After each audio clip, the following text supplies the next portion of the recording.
La consommation tout azimut augmente, mais quelle vie bonne est-ce qu'on veut pouvoir partager avec le plus grand nombre? Mais en même temps, essayons de renouer avec cette radicalité, je crois, qui est à l'origine de beaucoup de combats politiques autour de nous et qui est dans notre histoire inscrite tout autant que les compromis de gouvernement. La question finalement de l'écologie aujourd'hui, elle est comme celle du capital ou de l'oxygène, elle est partout. Et donc ce n'est pas une spécialisation de croyance ou de parti politique, c'est vraiment une attitude à avoir. On a eu une révolution industrielle du numérique il y a à peine 20 ans. Là, on vit la révolution des révolutions, qui est celle de notre survie. Beaucoup de défis de l'époque actuelle nous demandent d'accélérer la construction européenne.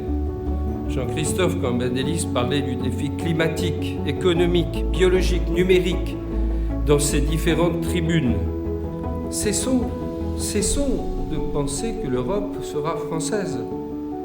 C'est pas à nous de nous grandir à travers les Européens, c'est même le contraire qui se passe. C'est plutôt en grandissant les Européens maintenant qu'on se grandit soi-même. Obéissance et liberté, comment concilier les deux? Mais moi, je demande qu'on prenne en compte le tragique de la réponse, l'impossibilité de concilier totalement l'affrontement à l'insoluble, qui est la noblesse de la politique. L'ordre doit se justifier, jamais la liberté.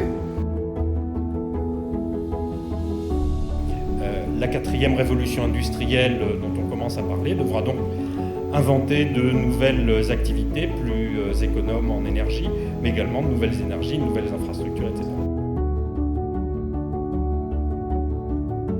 Ce qu'on va mettre en avant, c'est évidemment l'incompréhension dans laquelle nous sommes face à ce millefeuille institutionnel, face à cet enchevêtrement de compétences.